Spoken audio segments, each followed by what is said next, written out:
the aftermath of the Imperial Vault raid has reverberated across the galaxy, causing the Empire to increase and escalate security protocols en masse. I guess you could say that the Empire is striking back.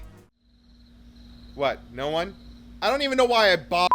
Despite the increasing tensions, the show manages to deliver a bevy of Easter eggs and nods to the franchise's history. I'm Chris Goodmakers, and here's more things you missed in the latest episode of Andor. The focus of this episode is how the Rebels' recent actions have caused the Empire to tighten their grip on the galaxy. Law enforcement grows harsher, resulting in even the most minor of misdemeanors subjecting someone to a 6-year sentence. This development rings true with Leia's defiant speech to Governor Tarkin in A New Hope. The more you tighten your grip, Tarkin, the more star systems will slip through your fingers. Later in the episode, it's revealed that Luthen intended for this exact outcome. The escalation of the Empire's fascist methods will further provoke a response from the galactic populace, pushing them further to join the rebellion. I can't help but think back to the Easter egg regarding the Emperor's hand a few episodes ago. After all, what is a fist but a clenched hand? I'm profound sometimes.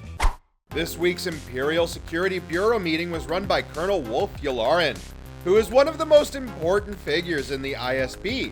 A notable officer who fought in the Clone Wars, he became a key figure in the development of Imperial intelligence and a trusted advisor to Emperor Palpatine himself. I guess you could say he is the Emperor's right hand. A lot of fist clenching this episode from me.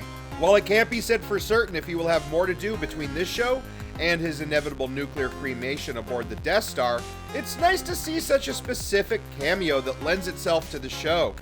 Somebody should tell Dave Filoni this is how it works. This episode begins where the last one left off, with our good pal Cyril sitting in bed and wondering how it all went wrong. Again, all too relatable. But what you might miss in this depressingly lit room is that he's got Stormtrooper action figures. This isn't the first time we've seen toys like this in Star Wars.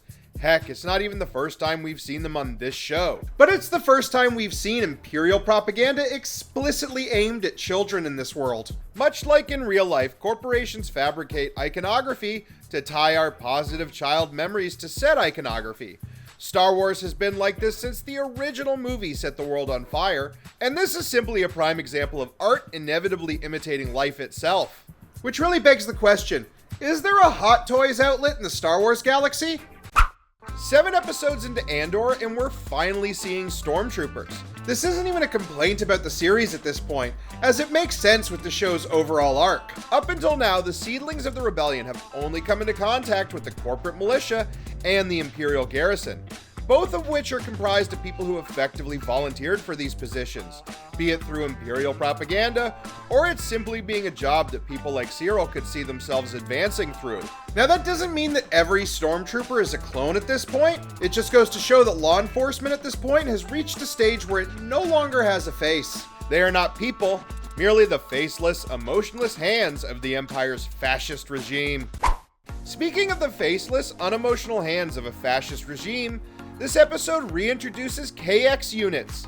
Remember K2 from Rogue One, aka the best character in that movie? The moment a KX unit wandered onto the screen, my heart leapt at the thought that it may be our favorite clobbering robot. Alas, it was not Alan Tudyk, but his angry cousin.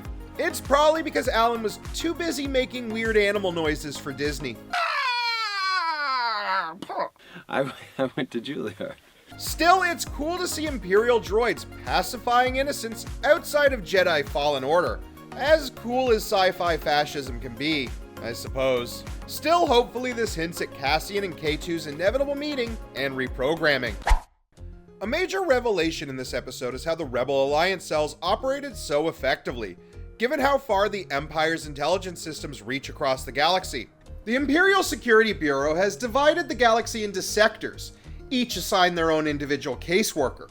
The staff never properly consulted one another, meaning patterns of insurgent activity hadn't been noticed until now. The Rebel Alliance took advantage of the most important class that I ever slept through, geography, and found a way to move resources from one sector to another without bringing attention to the Imperial surveillance state. During a lavish dinner party among the Imperial aristocracy, Mon Mothma recruits her old friend Tay Kolma to help provide funding for the Rebel Alliance. As they catch up on old times, Mon informs Tay that only 3 other people in the galaxy know what she's doing. We've definitely met 2 of them, Luthen and his assistant. But who could the third be? Most likely, it's Senator Bail Organa, who has worked together with Mon Mothma ever since the events of Episode 3, Revenge of the Sith. Still, they both kept secrets from each other, as Mon Mothma has no idea who Bail's daughter, Leia, actually is. Does this mean that we'll see Bail Organa by the end of the series? Only time will tell. Episode 7 gives us the first time we have seen flashbacks of Andor's life on Ferrix before the show's events take place. We witness what looks like the day the Empire came to Ferrix, which appears to be right at the tail end of the Clone Wars, as the troopers present are still decked out in Republic headgear and sporting the more elongated blaster rifles of that era. This does bring some prior elements into the show in question, as the flashbacks to Cass's childhood show him climbing into what appeared to be a separatist vessel. However, upon re-examination of that footage, it's entirely possible it could have been a Republic model that hadn't fully been converted from an old separatist one. We may never know the answers to these questions, but what we do know is that the Clone Wars blaster rifles look like rifles, and as such they have a cooler design. I guess that's 1 point for the prequels. Don't worry guys, they don't really get many other points. The dialogue among the ISB personnel mentions activity at Ord Mantell, a Middle Rim planet that serves as the capital of the Bright Jewel Oversector. This planet in particular became famous, or infamous, for its criminal underworld, and a prominent cell of Darth Maul's Black Sun Syndicate made its home there. The cell was quite active during the Clone Wars, and the rogue Clone Force 99 conducted a mission there in the animated series, Star Wars The Bad Batch. While we're unsure if the Black Sun or their edgy goth overlord will make an appearance in this show, it's worth noting that Yavin 4, home of the Rebel Alliance in the first Star Wars film, is found within the Bright Jewel Oversector. Or at least it was until the Empire bombed it all to hell just after the end of New Hope. Has anyone else noticed that the Galactic Senate is getting a lot less diverse? There's next to no aliens anymore, apart from 1 or 2 mandibled individuals at Mon Mothma's party. This shouldn't come as a surprise, considering the Empire has always been human-centered and xenophobic. Every Imperial officer in the original trilogy has been a white British guy, clearly meant to remind the audience of British Imperial rule. How could you, Palpatine? You have no room in your heart for the Wookiees? Those walking carpets helped you win the Clone Wars, you know? It's surprising that people like Maul and Thrawn bothered to take Palpatine's side in all of this, considering they aren't human. But I guess as long as they were comfortable, screw the Mon Calamari, am I right? How often has this franchise taken us to Space Miami? You know, that was probably the impetus for naming the planet Cassian runs away to Naimos. It's a refreshing planet for Star Wars, being one of the few places in this galaxy where it might be fun to live. You've got bright blue skies, local cuisine, and sand. It might be rough, coarse, and get everywhere, but we all do love how it feels under our bare feet. Plus, this planet even has holo chests without the holograms.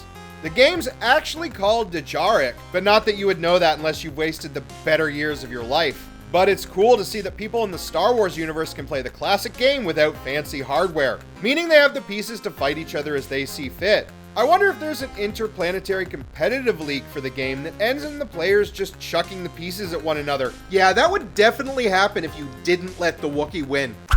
The episode ends with our hero being harassed by the cops and thrown into prison on a trumped-up charge with an exorbitant 6-year sentence.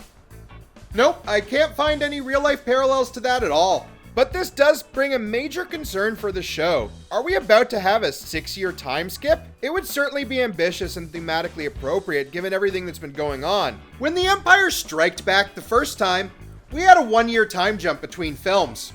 In Rogue One, once we saw Jyn Erso hide from the Imperial clone troopers, we didn't catch up with her until over a decade later, which found her in an Imperial prison transport. Considering the parallels Cassian's journey has had with Luke and Jyn, a time jump here seems plausible. Thankfully, we only have to wait a week to find out. And that's a wrap.